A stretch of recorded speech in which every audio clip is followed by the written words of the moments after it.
The only way for us to have an appreciation for the difficult situation that Yahowah finds himself in at this moment in time, relative to his desire to reconcile his fractured relationship with his people, Israel, is to go back in time 3,450 years to when the relationship fractured beyond repair. Israel, while claiming to have a preferred relationship with Yahowah, has actually destroyed that relationship. God's people are not his people. Yahowah chose them, but they have not chosen him. Now, that does not mean that Yahowah has forgotten his promises that he made to Abraham regarding the children of the covenant, or to Yishak, or to Jacob, or of course to Daud. Yahowah still loves Yisrael, still loves Yehudim. It's just that they don't love him in return. And for us to have an appreciation for how long this has transpired in this terrible way and how deep the fracture is, we need to go all the way back to the Exodus when it was fractured. And so for you to garner a better appreciation for the mission of the Chakmah Choter, which is the name of this ongoing series, for you to have an appreciation for the very difficult situation that he is in and the difficulty, the challenge of the mission that is before him. We need to know how bad the estrangement was and remains between God and his people. And so we're going to go back in time because the Chakmah Choter, his responsibility is to mend this rift. It is the only reason that he, unlike anyone who has gone before him or will be after him, has been given the 7 spirits of Yahowah. It is the only reason that he is the most talked about individual in prophecy at this time. It is the reason that the YadaYah.com website exists with the 35 books, all available to you for free. It is why we're doing the Yahowah blog.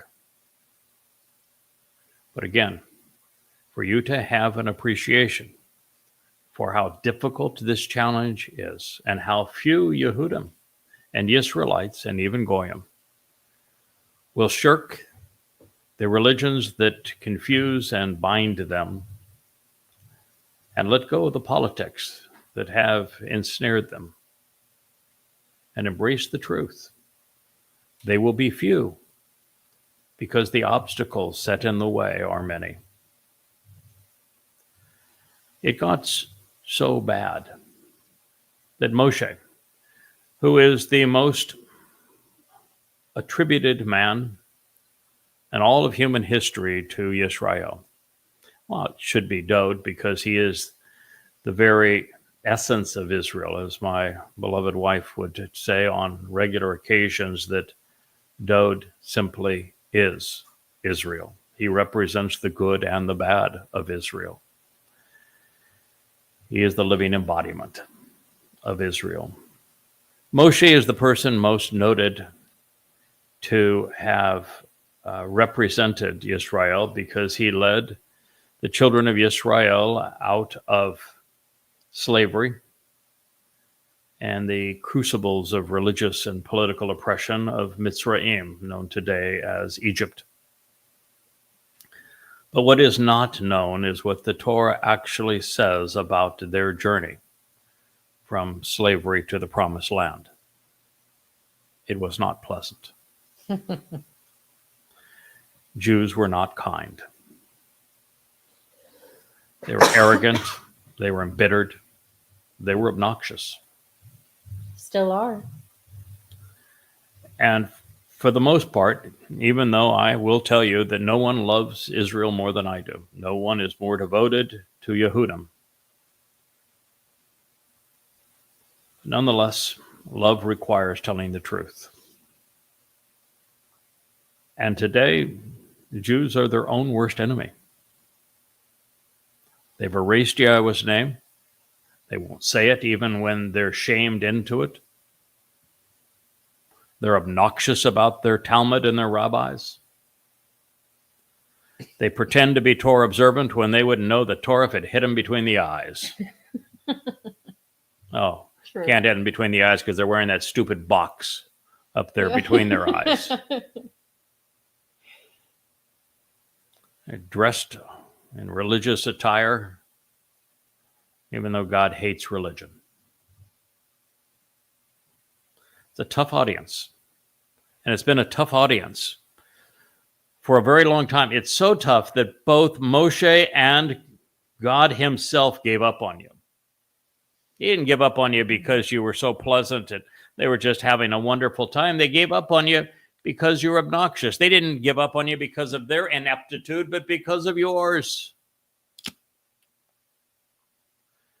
This is what the Torah reads, and this is in Bamidbar, means in the wilderness. It's been changed to the stupid title, Numbers 11. Moshe is speaking to Yahowah. He says, I'm simply to succeed. I can't overcome this. I don't even comprehend it. I am incapable of prevailing. And now I'm in a position where my confidence is shattered. It was written in the call imperfect, which means the condition was ongoing. There was no end in sight. Into the call stem, which says this should be interpreted literally, not figuratively.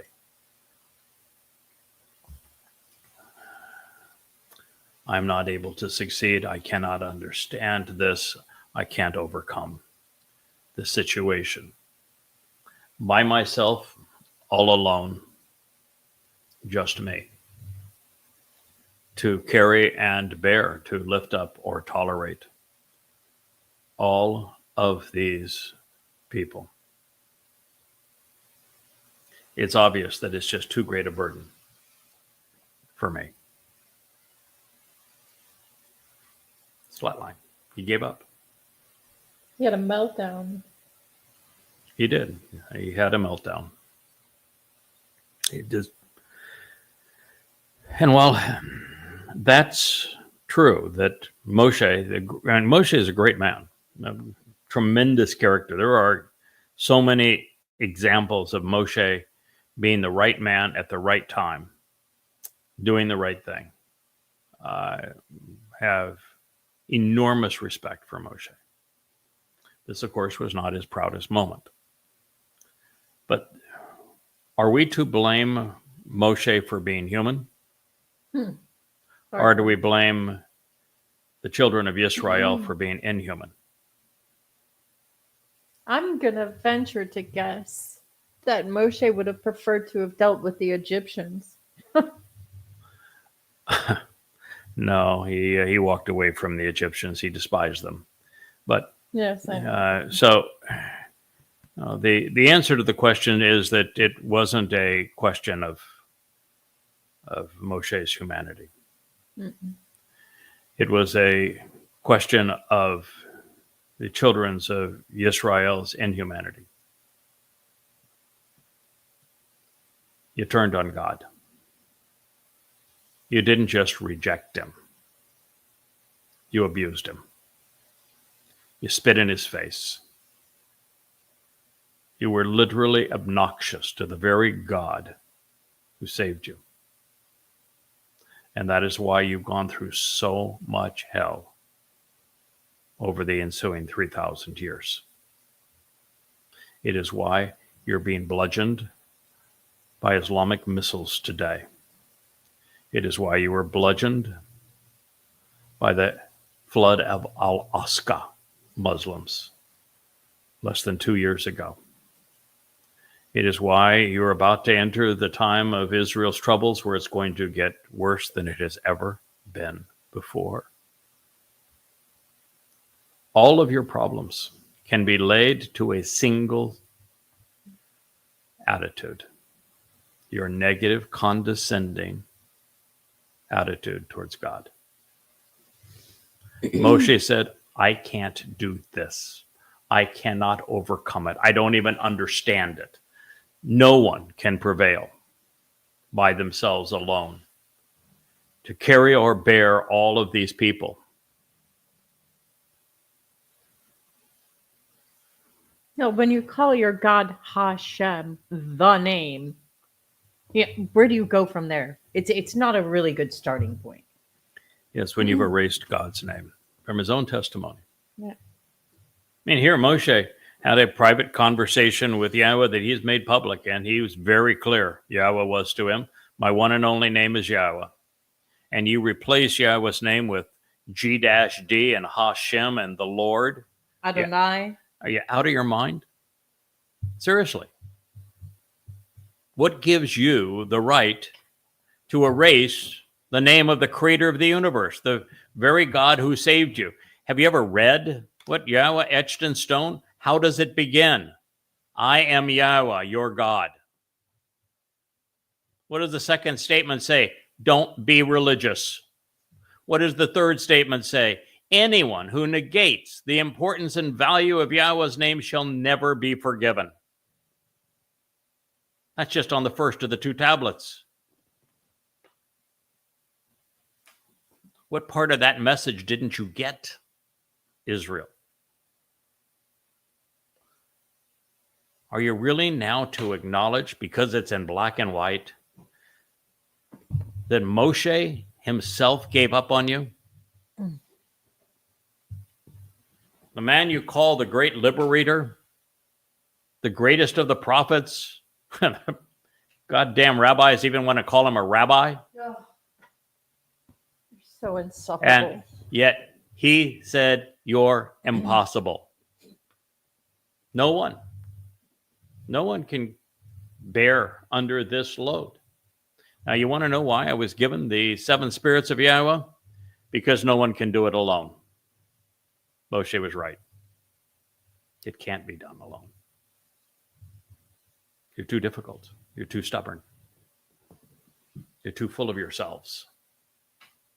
You know, I spent this morning on X, and man, it's to the extent that you can read an Israeli post, it is, boy, we're really taking it to the Iranians, man. We have total air superiority. We're bombing those Iranians. Yeah, you bombed a news agency. You're out of your ever-loving mind. I mean, I thought it was hilarious in the sense that the Islamic woman there wearing her full black hijab was pointing her mean little finger. And he says that because Allah will never allow their bombs to hit us. And kaboom. I mean, she barely finished the sentence and kaboom. And I realized it was a propaganda arm. But it's a war crime, Israel. You can't do that kind of stuff. You bombed a university yesterday. You just can't do that kind of stuff, Israel. However, secretly inside, everyone in the Middle East I cheered. understand that so many people cheered when she said, Allah will protect us from the bombs, and then kaboom.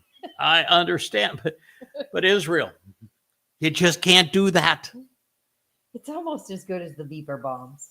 And Israel, this is the second war that you've engaged in under circumstances that are unwinnable. Netanyahu's war goals of eliminating Hamas were impossible. They remain impossible. You can't fight a war when your goals are impossible. There is no winning a war when the goals are impossible. And all you did by re-upping and going back into Gaza To destroy even more what you've already destroyed is make a bad situation worse. Yeah, I get it. The Gazans are all Muslims. It was Muslims from Gaza that perpetrated 10/7. It was obnoxious what they did. It was savage what they did. And yes, it's appropriate to hold them accountable for what they have done. But there's a bigger issue here. And the bigger issue is Israel's survival. And by going in and bombing Gaza to smithereens, you've turned the world against you. It was already leaning that way.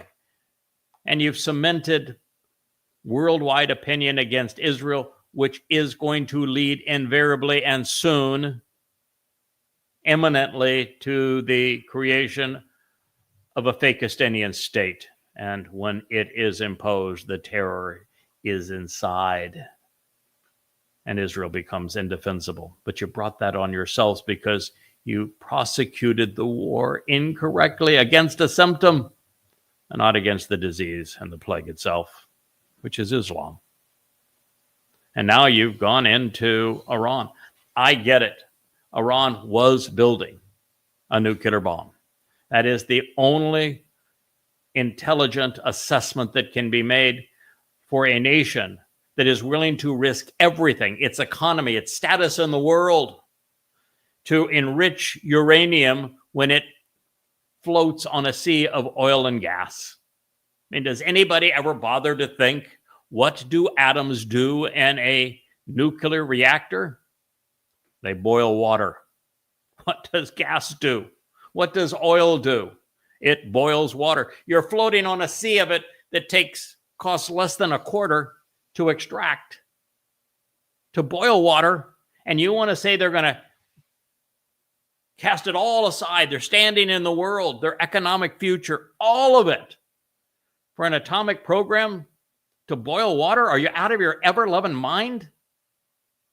And then on top of that, if you're going to boil water, the fissile purity of uranium-235 is 3.5%. No one enriches massive amounts of uranium past 3.5% for any purpose other than a nuclear bomb. And Iran's enrichment went to 20 and then to 60, and in many cases now is past 90. So all of these nincompoops out there that saying, oh, they never had any intent to make a bomb. It was for civilian use. Bullshit. You have to be absolutely ignorant and irrational to make that claim. But the very fact that Iran was on the cusp of completing all of the elements necessary for their bomb, and that they were screaming daily, death to Israel, so that their intent for that bomb was to destroy Israel.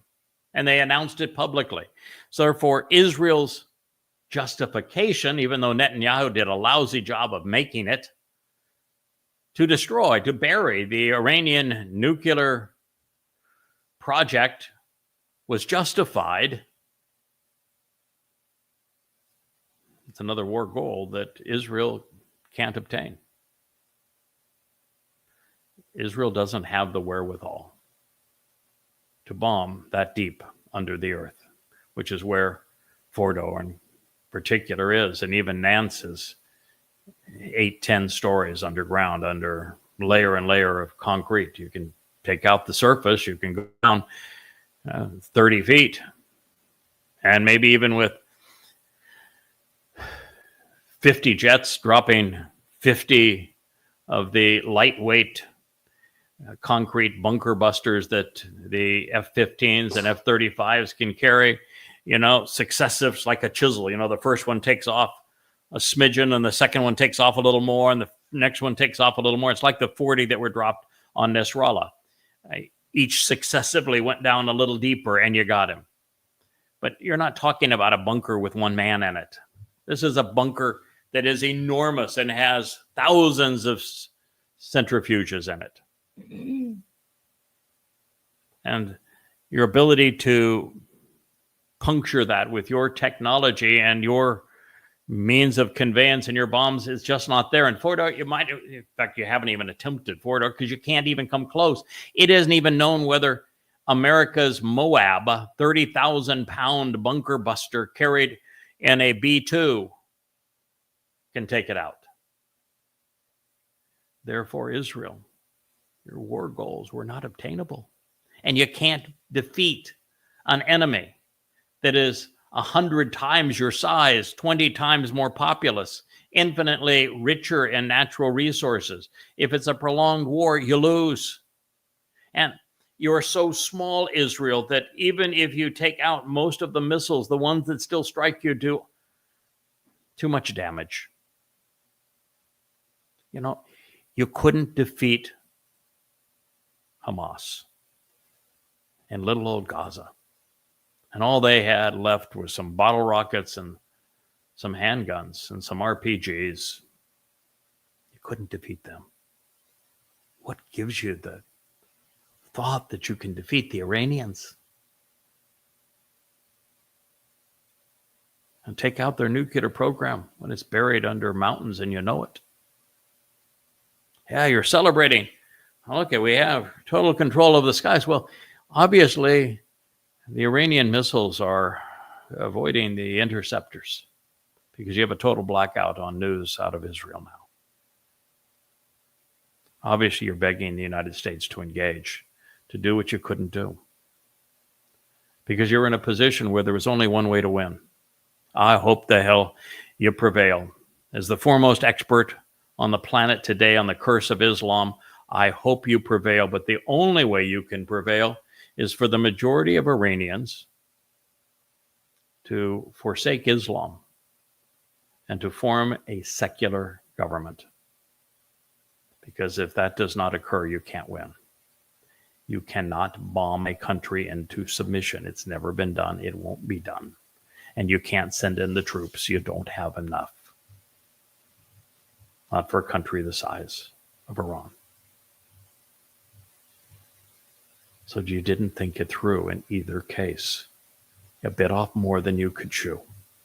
You established goals that were not achievable. And guess what?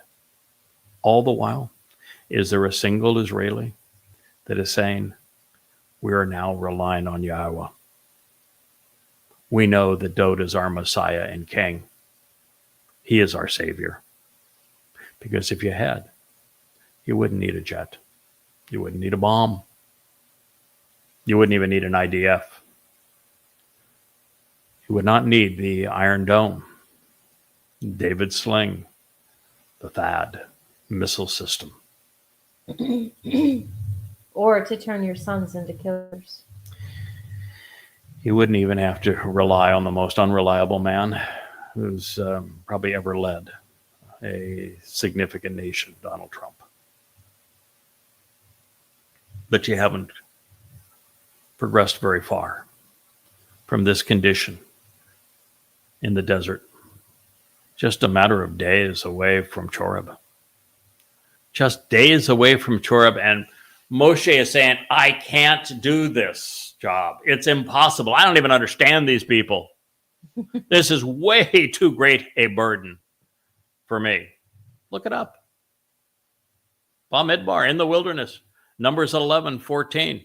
Now, if you think, oh, maybe he's just, having a little chit chat with God over these issues, and it was just, an incident. They got over it, and I'm making too big a deal out of it now. Let me tell you what comes next. Fasten your seatbelt, Israel.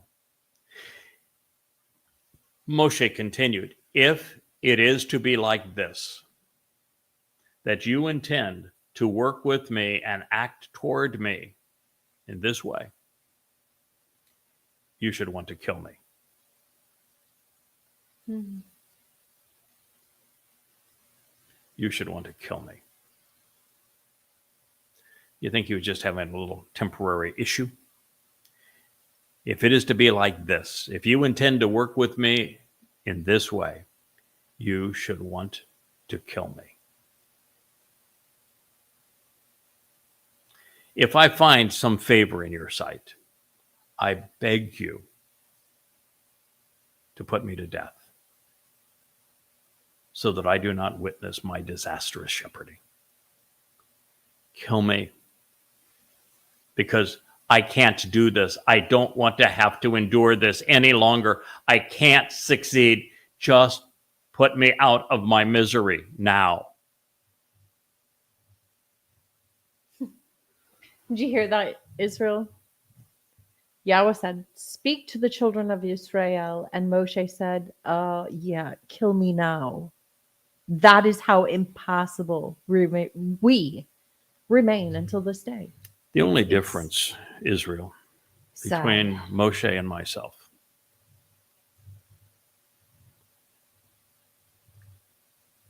as it pertains to the impossibility of the challenge is that Moshe was surrounded by 600,000 of you, all but a couple of you obnoxious. Even his own brother and sister, The worst. were the worst of the obnoxious. And so Moshe had a man that was silent at this point, Caleb, and as we're going to see, one who just didn't get it. And this point, Yeshua ben Nun. But other than that, he was completely alone. And he was surrounded by 600,000 belligerents. And the belligerents, his enemy, where's his own people? And he says, God, it's impossible. I can't do this. Just kill me because I don't want to endure this failure. It's a disaster in the making. So if I have earned any favor in your sight, put me to death now. Take me out of my misery. This is Moshe speaking to the children of, or speaking to Yahweh about the children of Israel. Are you aware of this? Have any rabbi ever told you this? I was going to say, there's one difference now. And that is that, You don't. well, I am exposed to 20 times that number of Israelites. And many of them are even more belligerent, particularly on the two extremes. The Haredim, ultra-Orthodox Jews, are just revoltingly obnoxious, even worse than what Moshe encountered during the Exodus. And then you have the Marxist, progressive, dim-witted, foul-mouthed Israelis who would easily would sell out Israel to Muslims. Give Israel to the Muslims. Yeah, they're amoral morons. So I have 20 times the number of belligerents, and they are more extreme on both sides. And they have access to far greater platforms of communication than I do. They have a far larger audience. So in that degree, I'm in a worse position than he was in. But I have the single difference here is that not only do I know how the story ends, not only do I know what's going to happen between now and when it does finally come to a close,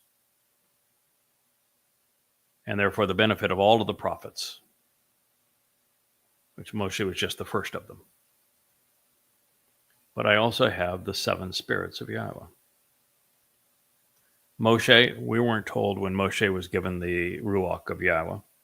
We're only told that the Ruach of Yahweh, because of this moment, was diminished within him and shared with 70 others, and the 70 others provided no value whatsoever. And we are told that there were times from this point on that the Spirit of Yahweh was placed upon individuals, none more notably, more fully, more powerfully than David. But it would not be until the last days when Yahweh would do something entirely different and place the seven spirits of Yahweh on a single individual, his Choter.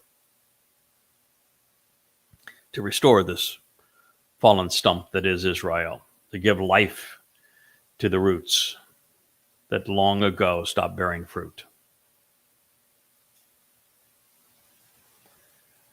And so that is what I have that he did not have so long ago. And that is the reason why we will succeed, not with most of you, but with the best of you. I am not going to ask Yahweh to kill me. I am not going to tell Yahweh that I cannot bear this because I'm not alone. And I will not say that I do not understand because I do. And because I know I have obtained favor in Yahweh's sight. And I know that my shepherding is productive. I know that I will continue to live, and that those who listen to me and do as I am encouraging you will live too.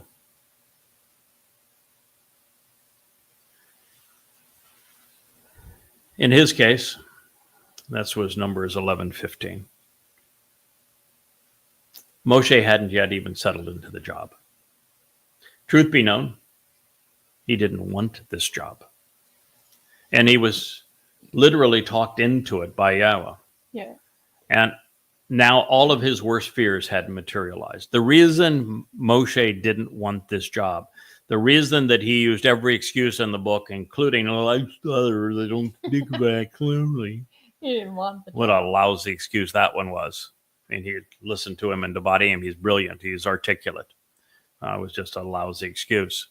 The reason that Moshe didn't want this job is he had been in Mitzrayim, in Egypt. He had been in Pharaoh's household. He knew and was disgusted by the religiosity of the place and of the politics of Israel and the militarism of Israel, and particularly that caste economic system that is pervasive amongst all civilizations until the American experience and experiment. That he knew all of that and he despised it. He didn't want to go back to that. He ran away from it. He didn't run away, he left it. And in the process, he actually stood up against it. And on behalf of these very Israelites that were antagonizing him now, and he risked his life to defend them.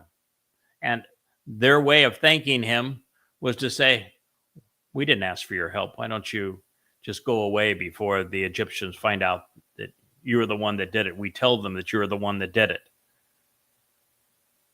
They were obnoxious to their Savior then, and he knew it. And he knew they would be obnoxious to their Savior now. And they were. That's why he didn't want the job. You proved him right.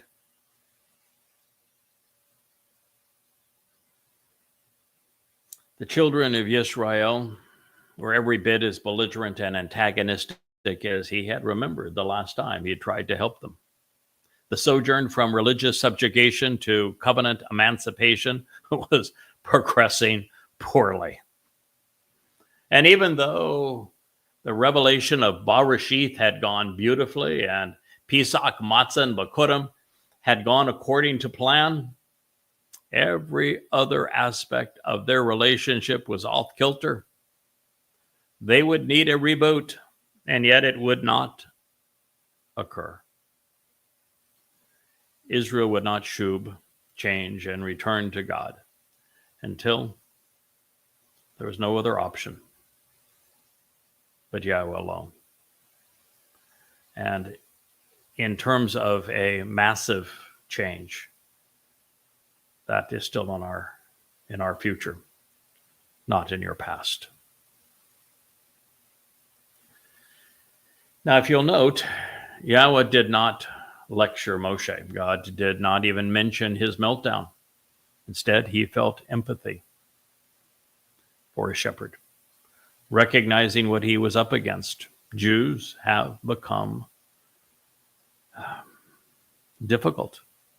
They have some wonderful qualities, but listening and cooperating with God are just not among them. Listening, not one of them. Now, there really is no way, no reason, I should say, for God to reveal this story about a man that he cared deeply about, the man that he respected more than any other man on the planet, Moshe. This is really an embarrassing experience for Moshe. And it's embarrassing for God's people, whom he also loves. So when we realize just how embarrassing this was for Moshe and how embarrassing it is for the children of Israel, we have to wonder, why would God tell us this story? Why are we purview to the meltdown at this point of Moshe, a person who conveyed the Torah to us, that introduced us to Yahweh's name? Why let us see this utter and complete failure? Why expose us to the derangement of the children of Israel? Why? Because clearly, over the last 3,500 years, there's not a single Jew who has benefited from this story. Not a single one has taken this story to heart and said, it must be us. Our God rejected us. Our liberator, Moshe, the Torah giver, rejected us. It must be us. It's still us. Maybe we need to take this to heart and deal with it. Not a single Jew, not in 3,450 years, has done this. I can vouch for that. Like, no Passover Seder I've ever been to talked about Moshe wanting to None. be dead. No. It has been completely passed over. Yeah. So why tell the story? I get right back to it. Why tell this story? Moshe is embarrassed by this story. The children of Israel are degraded by this story.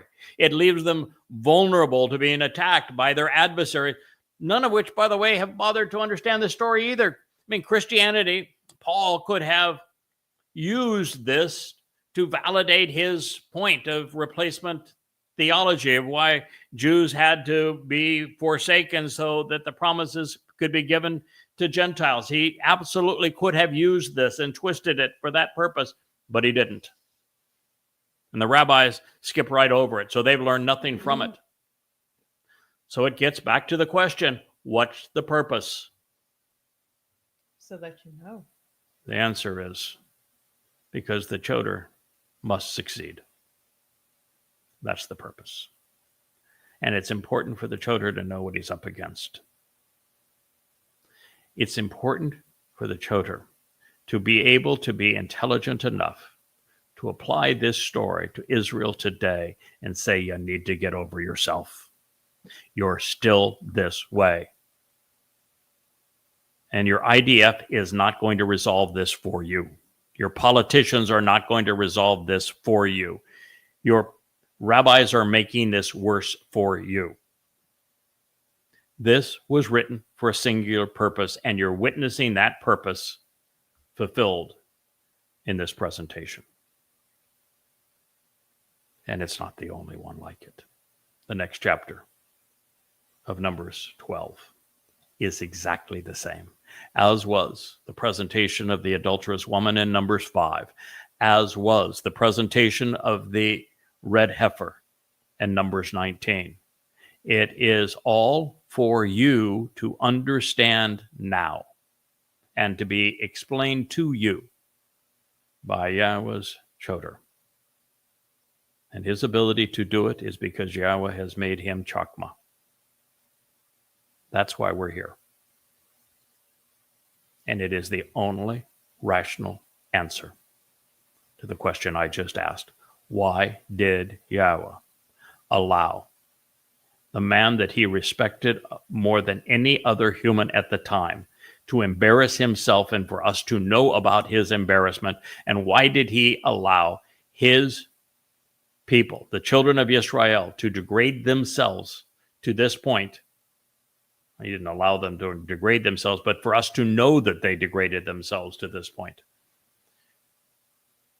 To be told this way, since no one has capitalized upon it up to this point. And now you're hearing it explained to you for the first time.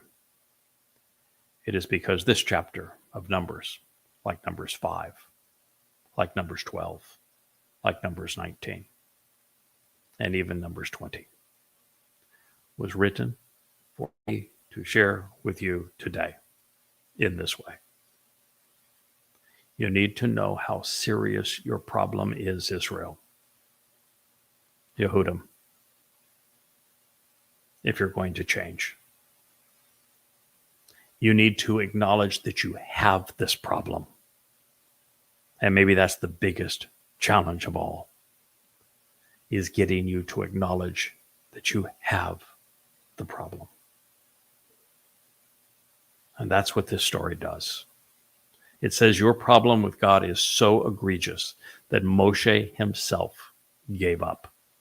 And if you remember the preamble to this story, God was so disgusted by you that he burnt everything around the camp. It's just his anger was so inflamed that everything around the encampment went up in smoke and flames.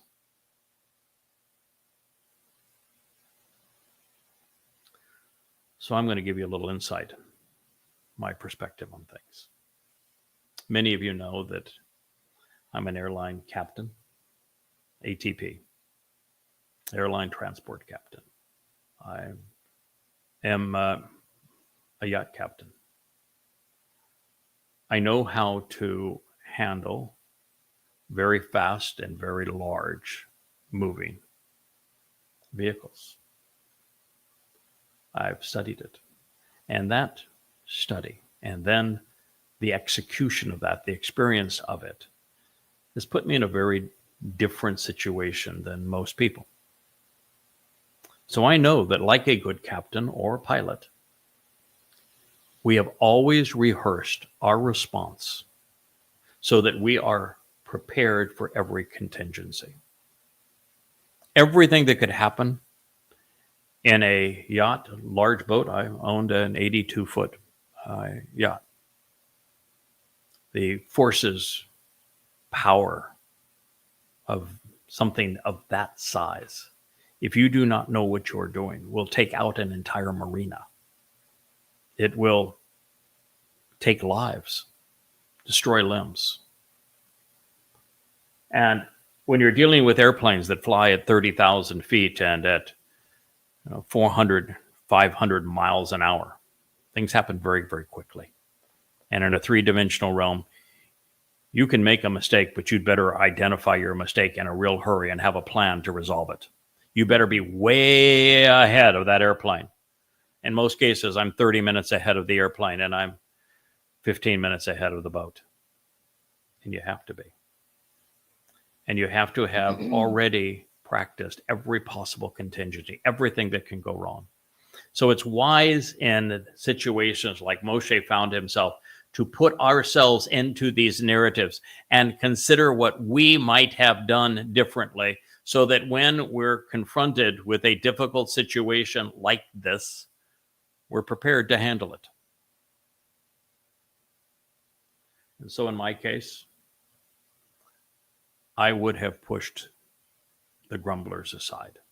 I would have known that they were coming, and I would have known how I'm going to respond, and I would have pushed them aside. I would have found a prominent rock as a crag myself upon which to stand, and I would have told the whole lot of them to shut up and remove their heads from their posteriors. My wife is chuckling. She knows exactly. That's exactly what I would have done. Get your head out of your tuchus. Yes. If there were still those among them who wanted to go back to Mitzrayim, I'd point the way. Mm-hmm. Go. And for those wanting to go to the promised land, I'd remind them that it's only available to those who respect the one who is offering it to them, Yahowah. I'd be uncompromising, resolute. Don't take it out on the microphone, though, Craig. I think if that approach were used with the children of Israel coming out of Egypt, very few of them would have come out. Look what we had come out of Babylon, just a few. Yes. That weren't the numbers that went in, obviously. Um, No, I'm intolerant. oh yes, And I was intolerant. and We'd got along. fearless. Yeah, I get along great because, Yeah. well, what I have chosen to do is where my attitudes and proclivities were out of sync with his. I've just decided that the smart thing to do is align mine with his. And fortunately, my attitudes and proclivities were and attributes were well aligned with Yahweh's for a long time. And so it was pretty easy just to say, all right, we'll do this together because, well, we agree on virtually everything. And where we don't agree, I agree with you. So that has been our approach. And so I would have been bold. I would have been belligerent. I would have been intolerant. Yeah, they would have gotten a tongue lashing. Yeah. I'd say, okay, all those of you who want to be religious, why don't you step over there and the earth is about to swallow you. What happened the last time you tried that religious shit around God? You made the damn golden calf. Aaron, you led the parade towards Egyptian religiosity. Let me tell you what's going to happen to the rest of you if you want to continue down that path. The earth is going to swallow you again. God hates religion. He hates it when you cop an attitude against him. He hates it when you erase his name. And then lie about it. Perhaps this is among the reasons Yahweh chose Moshe and not someone whose disposition was more unflappable. Had I been there, I would have addressed those trying to assert their will over God's the way I confront them on the Yahowah blog, the way I'm doing it right now, and recognizing their current affinity for onerous restrictions in Judaism over a relationship with God. It is evident that most Israelites would have made a beeline right back to Mitzrayim, preferring to be abused as slaves. Yep. And that's what you're doing to yourself with Judaism. It is an enslaving religion. Horrible. It's a religion of telling you all the things you can't do. Eating kosher, all the rules that they've imposed that you can't do. Those aren't Yahweh's rules. They're arbitrarily made up. Most of them are just garbage. All the garbage. rules on what you can't do on the Shabbat. Shabbat becomes the most onerous day of the week. Yes. Rather than a day to celebrate the relationship with Yahweh, you got 1,000 things you can't do. You can't even turn on a goddamn light switch. Well, no, there's 1,000 things you must do before there's 1,000 things you can't do. And furthermore, my lovely Jewish women out there. Yeah. Judaism is nothing more than modern female slavery. You're a chattel. You are nothing. Shave your head and go make a bunch of babies. And bravo, we're passing on our bloodline. For what? For some dead relatives you had back in Poland? This is not what this is about. Well, if you're a woman, in Judaism, you're being used. Yes. A woman has no rights. What does a Jewish religious man say the first thing every morning? I'm glad I wasn't born a woman. I'm glad I'm not a woman. Thank God. Thank God I'm not a woman is the actual line. Mm-hmm. Yeah, women are in all religions, Islam, Christianity, Judaism, they're controlled. What did Paul say? Husbands, lord over your wives. Lord over them. Control them, own them. Well, in Judaism, it actually happens. They do lord over their women. Of course. Women have no rights in Judaism, just like they have no rights in Islam, just like they have very few rights in Christianity.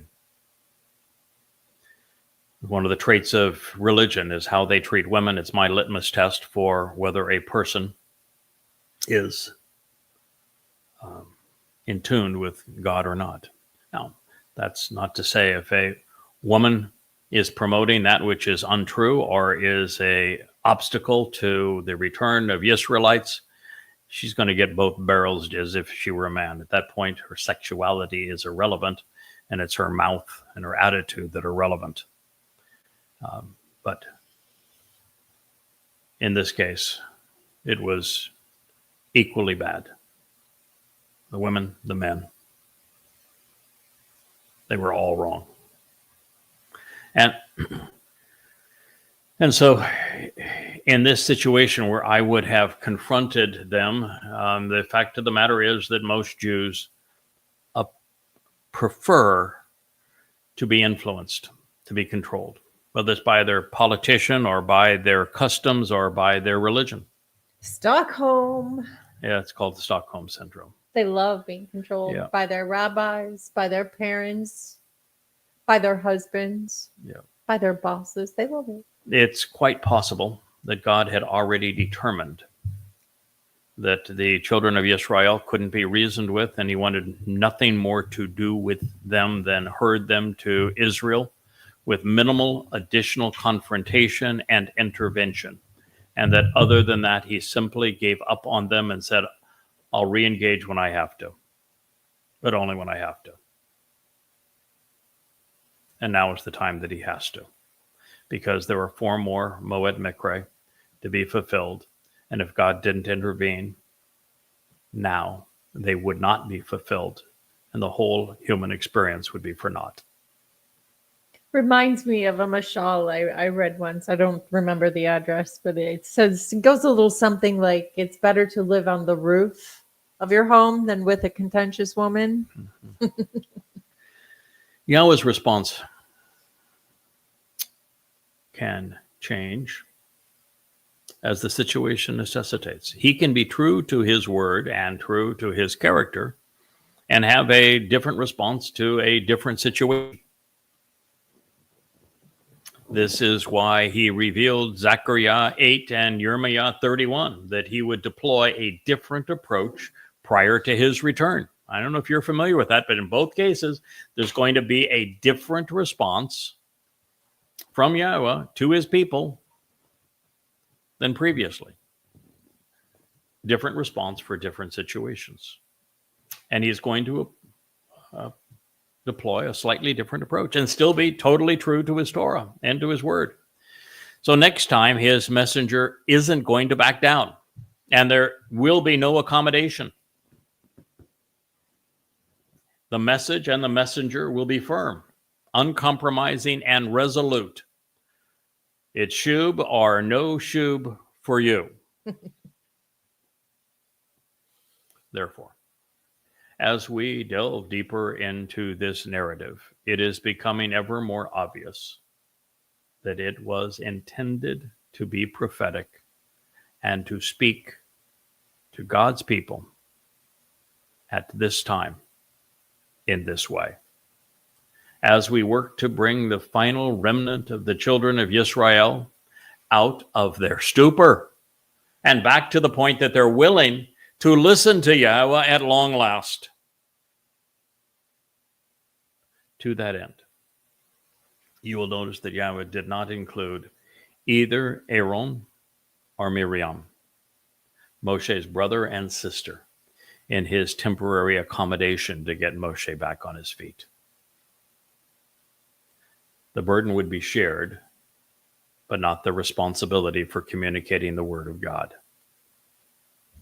Now that is particularly telling, considering that the pair of insiders would soon go rogue and claim Yahweh's authority for themselves, something God resolutely denounced. Therefore, even here, Moshe would remain Yahweh's lone voice. This was about sharing the burden, not forming a chorus. Further to this comparison, no one received a full application of the Ruach, Spirit of Yahweh. The singular Ruach that had been offered to Moshe was split and spread among 70 elderly men. This makes the situation associated with the Choter all the more unique and impressive, since Yada has the ongoing benefit of 7 Ruach rather than 1 spirit, evenly split among 70.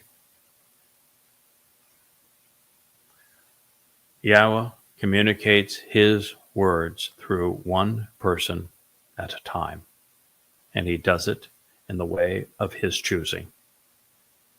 And he does not choose a chorus. This notion that the Holy Spirit came upon every Christian is utter and complete nonsense. Oh, shit. The Spirit is not chole. Chole is to be diseased and infirmed. And the Spirit has nothing to do with the religious. Vehemently opposed to the religious. And the Spirit is directed upon very, very few individuals, and none more than the Choter. And we have no indication that the Spirit has been shared with anyone else at this time other than the Choter.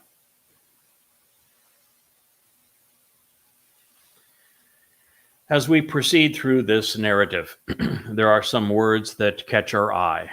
And I'm going to go through this now, and I think you're going to be amazed as to how many words draw our attention to something that has very little to do with that moment and everything to do with this opportunity. And there's going to be many of them as we proceed. The first will be a shaf, which addresses an ingathering. And this is because it is especially revealing at this time. And it is also associated with Asher Yada, because it suggests that Yahweh is attesting that Yada would know a great deal about the impending ingatherings, a cough, of Shabu and Towrah, and how they would be beneficial to the result he intended. Therefore, and thereafter, we find Choter, not Choter, but Choter, which, when properly transliterated and translated from its root, speaks of finding someone who liked to write. And write we would. You see 35 volumes behind me. Yes. I'm counting. I like to write, and write we would. Next, it is as if Yahweh was using this opportunity to not only help Moshe survive a rebellion predicated upon ongoing recalcitrance and belligerence of the Israelites, but also to prepare his Choter for both eventualities. We find a reference to the Ohel Moed, the tent of the restoring witness, to the eternal testimony, which Yada and Elia will reside within while they fulfill the Moed of the herald, Teruah. The witnesses will be Yatzab, standing and present at their posts atop the Temple Mount in front of the newly erected tent of the witness, such that upon Teruah, Yahweh will atzal. He's going to take away the ruach, even from Yada, albeit for a very short moment in time, and with his support, to advance the benefits of the relationship by the sacrifice that he will endure. By releasing the Spirit at that moment on a Shabbat morning to a full solar eclipse, Yada is going to release the seven spirits of Yahweh and the protection of the Malach. And Elia is going to invite the corporeal manifestation of Ha-Satan to take his Bashar, the herald's body. And this will be the sacrifice known as the Adamah Parah, the red heifer, whose ashes will be used once ignited by Yahweh, and the waters are released under the Temple Mount and narrated by Elia to purge the adulterous woman of Yisrael of her guilt, so that she can be betrothed to the returning Messiah and King, though just 10 days later. Yes, indeed. By doing so, the red heifer will atzal, remove the matzah, the religious bias and political prejudice of the people of Yisrael. There is also a reference to Sheba, and that's 70, which is the current age of the Zakan, don't tell his wife, please, she doesn't think he's that old, elderly individual that is now serving as Yahweh's final witness. He is indeed 70 as he makes these pronouncements to you. Evidently, it is an appropriate age to serve. But besides these dozen commonalities, I'm sure there's really nothing else to tie this narrative to our present situation, other than Yahweh has assembled a similar support team to advance our collaboration, sharing his restoring witness. But you can decide for yourself how much of this applies. So then, Yahweh, not Hashem, not Adonai, not G-D, certainly not Jesus, no goddamn Allah here. Nope. Yahweh. If you don't get that name through your thick skulls, Israel, and so it comes out of your mouth, acknowledging it, celebrating it, cherishing it, then you're going to be part of the carnage. It's not a threat. It's a statement of fact. Get this horrible propensity of yours to disown, to disavow, to erase Yahweh's name from his testimony and from your lives out of your system. Vomit it out now, or you're going to be part of the carnage. There's no ifs or ors or buts about it. Yahweh has made it very clear in the first three statements that it's Yahweh who rescues you. That Yahweh says, do not be religious. And then he says, anyone who is part of negating the importance and value of his name will not be forgiven. Statements 1, 2, 3 on the first tablet. So then Yahweh said to Moshe, the one who draws out, you should gather for either a harvest or for removal. Asaph. You should assemble and bring together to reward or so that they perish. Call imperative. Literal, but it's a choice. Concerning me. Listen to that. Yahweh said, concerning me. He didn't say concerning you, Moshe. He didn't say concerning them, did he? The children of Israel. He didn't say concerning the rabbis. He didn't say concerning Judaism. This is a referendum on Yahweh. Do you know what Shamuel said when the children of Israel said, we want to be just like every other Gentile nation, man. We want a king. We want a king to lead us. We don't want these Shaphat judges to interpret the Torah for us. We don't want any Yahweh to interfere with our situation. No, we want to be just like the other Gentile nations. We want a king. We want Saul. He's tall. He's handsome. He's articulate. We want that guy. And Shamuel came to Yahweh and says, I'm sorry. I'm so sorry. I failed you. They've chosen Shaul, the king, just like the Gentiles today have chosen Shaul, Paul, the author and inspiration of the Christian New Testament, the man who invented the notion of Jesus Christ. They've chosen him over me. And what did Yahweh say to Shemuel, you know? He said, Shemuel, they have not rejected you. They've rejected me. That is what God is saying to Moshe right now. You're going to gather them together for either a harvest or for removal concerning me. This is a referendum on me, Yahweh.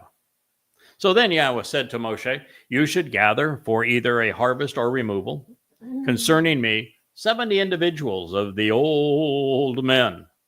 So we have Yahweh and Asaph, which I told you about, this word for harvest or removal.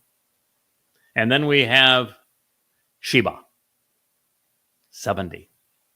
And it's Zaken, of the old men, of Yisrael, of those who struggle and contend with God, whom for the sake of this relationship, you know and can acknowledge. Yasha. This is Asher, Yada. Asher is the first word I translated 24 years ago. It is what began all of these books and all of the translations that have followed of the Dead Sea Scrolls. Asher. I knew it was misrepresented, and I had some 20 different English Bible translations at the time, and I looked up what has become my favorite prophecy of all prophecies, 2 Samuel 6, 2 Samuel 7. And in looking it up and trying to render Asher correctly in it, it led to this love affair with what do God's words actually mean? What did he actually say? Asher. And when I started writing about this, I took on a pen name because I wanted to be anonymous. I didn't want to write about this under my name because the story wasn't about me. It's what I was learning about Yahowah. And so I used Yada as the name. It was not only Yada Yahowah, the name of the books, to know Yahowah, but my name was Yada. If you listen to any one of the thousands and thousands of radio programs that I did and blogs over this enormous, score of years, was always Yada. And so here you have Asher, the first word I translated. And the dog sleeping my beautiful Labrador that's at my feet. She's named Asher. Yeah. It is the word that I cherish. It's my first Hebrew word. Some babies grow up and their first word is Abba, the daddy. Mine was pizza. Yeah, last was pizza. She's a little weird, though. She's an acquired taste, yeah. Just keep that in mind. Yep. Mine was Asher. It means to be in a relationship. It speaks of forming a relationship with things. It's a word that tells us about walking along the straight and narrow path to get the most enjoyment out of life. It speaks of the benefits that are attributable to the relationship that God intended. Asher, a marvelous word. And then Yada, the name that I chose, the name that Yahweh chose for me 3,450 years before I chose it. Mm.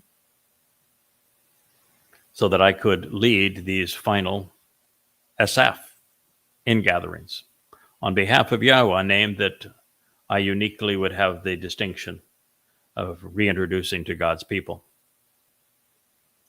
And beginning these blogs on your behalf as part of the Yahowah blog when I turned Sheba 70 as Zakan, a more elderly man.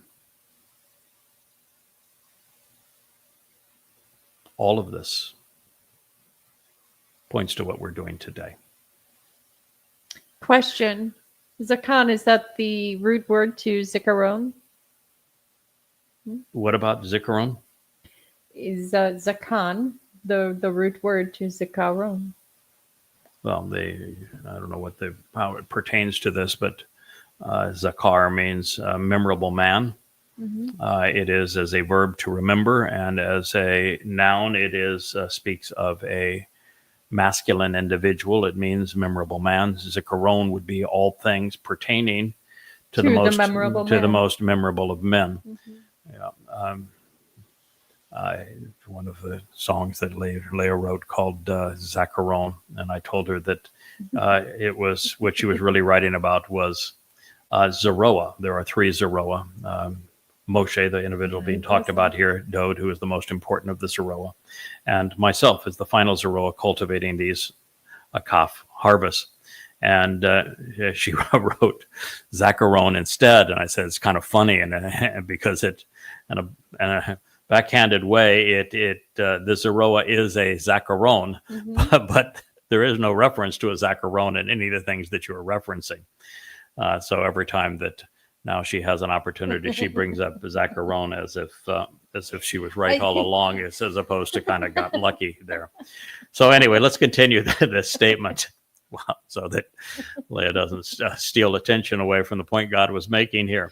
So then Yahweh said to Moshe, you should gather for either a harvest or removal concerning me 70 individuals of the old men of Yisrael, those who either struggle and contend with God, or those who engage and endure with the Almighty, whom for the sake of the relationship you can acknowledge, Asher Yada, whom you know, to show the benefits of the way, and are aware that are indeed among the most mature of the people. Kahem Zaken Ha'am. At this point, we can't be playing with the kids. There's no time to grow up. And the literate, who can write, YAHOWAH Choter, of those who can write, of them, grab hold of them and take them, select them at this time, bring them to the tent of the restoring witness, to the eternal testimony, the El Oel Moed. The first prophecy regarding what I have been asked to do on behalf of our king, Dode, and his father, Yahweh, is presented in the fourth day of creation. When Yahweh speaks of, and he goes to great length in the fourth day, to speak of the greater and lesser luminaries, has a whole story about them, and how the greater and lesser luminaries would serve to be a witness to the Moed, the restoring witness to the eternal testimony. What the symbolism explains is that Dode is the greater luminary. He is the most important person who ever lived. He is the one that Yahweh says is returning to me, with me as brilliant as the sun. He is our king. He is the Messiah. He is the ultimate Zeroah, the sacrificial lamb who fulfilled Pesach, Matzah, and Bikurim. And he is brilliant. But so few of God's people know it, that someone would have to come along to celebrate the Moedim that would reflect his brilliance, to make the sun's light known to God's people. And he is the lesser luminary, also known as the moon, that reflects the sun's light. And they are bound together through the Moed. And this is because Dode, whose first life, by the way, ended when he was how many years old? 70. 70. The age I am now. Mm-hmm. That the lesser luminary would reflect the greater luminary's light regarding the Moed. And the Moed are important in this regard because David, in his second of 3 lives, fulfilled the first 3 of them in 33 CE, Pesach, Matzah, and Bakorim. 1 year from now, in 2026, I will conduct the next fulfillment of a Moed. It will be an Akaf, an ingathering of God's people in Shabuah. And then I'm responsible for conducting the Towrah ingathering in year 6000 Yah on September 23rd of 2033. And so while I am responsible for the next 2 Moed, as Dode fulfilled the first 3, it goes beyond that. Dode is the only one whose Bashar body was sacrificed to fulfill a Moed. His Bashar body became the Passover lamb, as Zeroah affirms. My Bashar body, as the Bashar witness, will be sacrificed to fulfill Teruah as the red heifer, to prepare the adulterous woman of Yisrael for her betrothal to Dode. And I do it in service to our king. But there's only 2 men whose bodies are sacrificed for this purpose. Don't get all uppity and say, well, that's human sacrifice. That can't be godly. Get over yourselves. God, you're stupid. Dode's nefesh soul occupied a Bashar corporal body for this purpose in his second of 3 lives. It was there to be disposed of. It was useless other than to fulfill the Moed. My corporeal body, it's hanging in there pretty well for a 70-year-old, but I'm going to tell you, by the time we reach the fulfillment of Teruah, by the way, which is to the backdrop of a solar eclipse, which means at this moment the moon is actually in front of the sun, and I fulfill this sacrifice, I'm going to be delighted to give up my corporeal body because my nefesh soul will soar at that point and be emboldened and enriched and empowered and enabled in ways that you can't even imagine. By then, we will need a vacation. So, yeah, but it's part of the symbolism. And the symbolism here is important to Yahweh. Yeah. That's why it's the sacrifice of the Adam of Parah, this bloody red man of the earth, who is productive. He is the man from Edom, who Yeshaya affirms in the 63rd chapter will save many. It's all one continual story.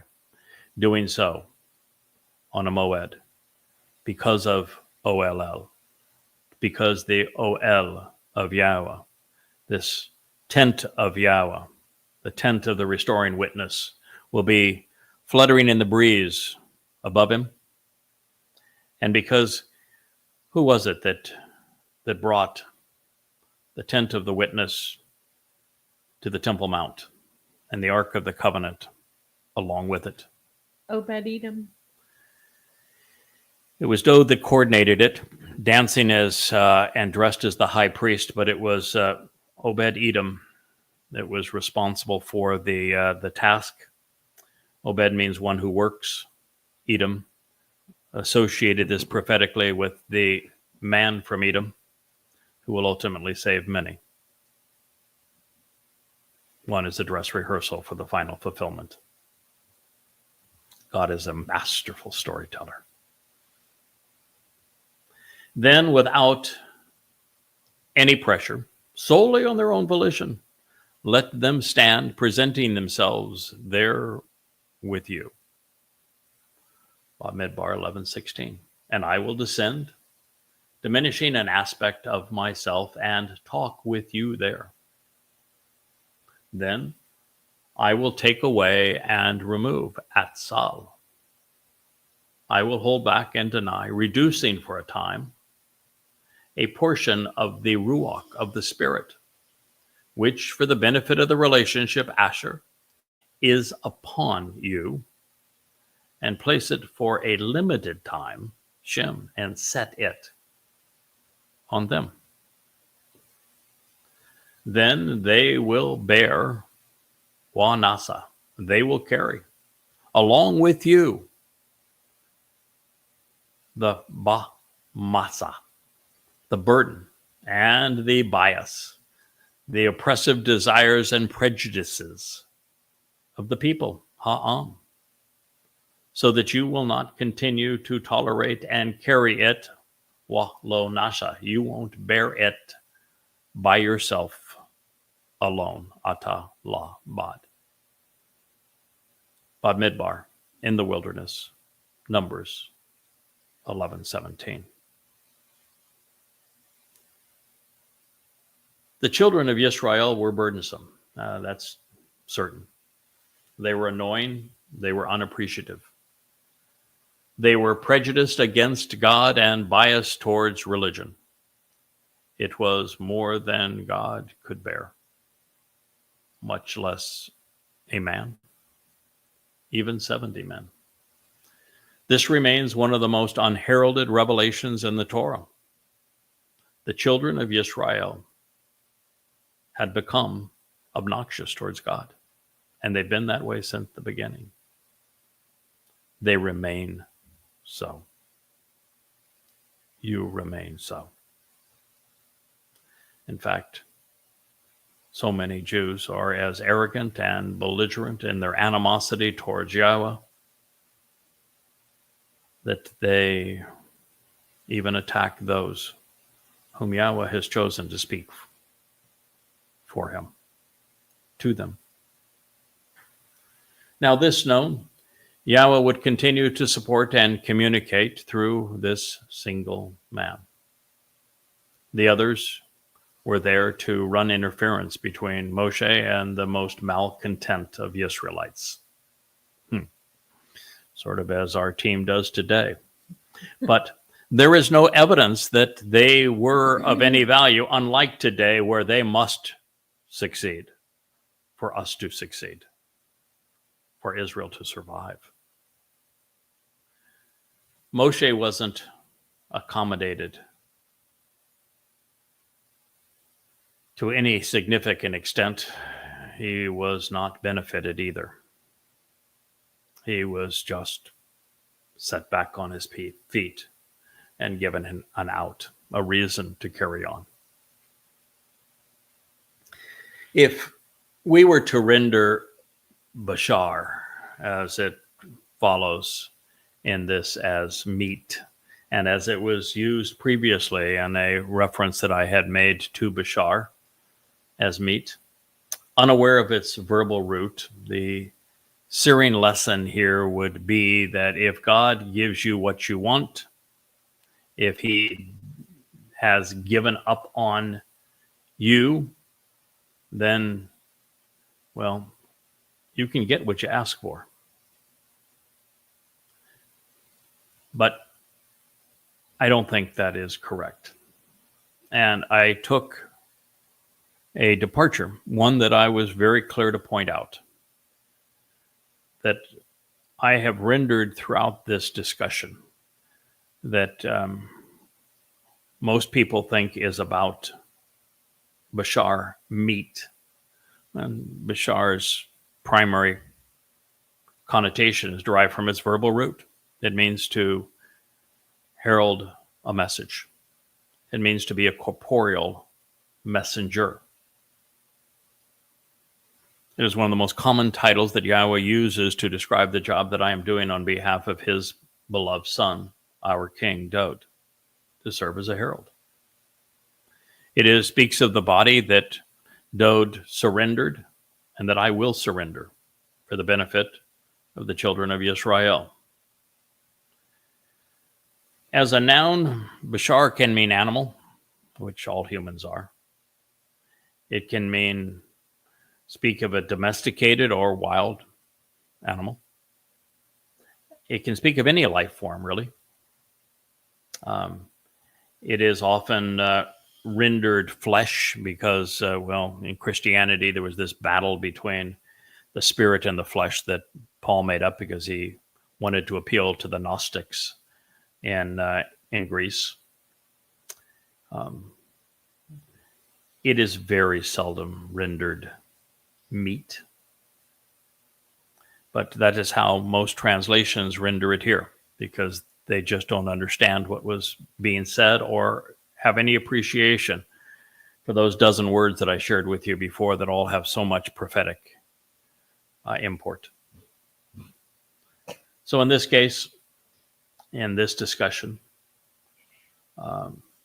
that Israel's animosity towards God was not so much about the dietary considerations, but instead by presenting Bashar as its actionable verbal root indicates, as the human herald, then we know how this prophecy is to be fulfilled. The one that will ultimately resolve the people's misplaced appetite for antagonism. We're rewarded with life-saving and nurturing advice. But to benefit, today's Israelis must disavow Judaism and be set apart unto Yahweh, becoming special again. I will share this next line with you, and then we will conclude this program. We've gone way beyond our normal hour limit. God, Yahweh, told Moshe, and this is interesting, because Yahweh wasn't speaking. He didn't say, I will tell the children of Israel this. He didn't say, I'm going to tell the 70 this. He said, I want you to say this to the people. And this is because Yahweh and Yehudim, they were not on speaking terms. The Israelites had told God previously to shut up and go away, that they never wanted to see him or hear from him again. And so just as you were listening to me convey this message to you, speaking for Yahweh, Moshe would do the same. And to the people, say,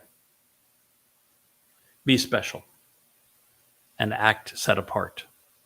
Be devoted and dedicated, uniquely special. And since they were at that moment religious and political and cantankerous complainers, to be Kadash, they would have to be non-religious, apolitical, and appreciative of God. They would have to be the opposite of what they were. There were 600,000 Israelites. One person who had yet to take his stand, Caleb. One person who didn't understand what was going on, Yosha ben Nun. And all the rest were cantankerous, antagonistic towards Yahweh. And so the first instruction is to be different, to be special, to be set apart from all of that. This is Israel today. It is religious, it is political, it is cultural. What Israel is the antithesis of Kadash. It is not set apart unto Yahweh, but cantankerous and obnoxious and belligerent and religious and political. These are the things that are common amongst the Israelites. And God says, if you are going to benefit from anything I have to say or do for you, you need to be Kadash, set apart unto me, and different. So he said, tell them to be set apart and act special. Be unique in the future from this day forward. And then you will be nourished by the Bashar, the human herald at that time, Wa'akal Bashar, so that you can be fed by the corporeal messenger of the good news. Now, by contrast, you have wept and wailed, moaning and crying in the ear of Yahweh to ask, who is this nurturing Bashar, this human herald for us? Where and when will this corporeal messenger of good news be feeding us? Because it was better for us in Mitzrayim, in the confining and troublesome subjugation. So therefore, Yahweh will, at the appropriate time, he will provide for you and on your behalf the Bashar, the human herald. And then at that time, you can be nourished.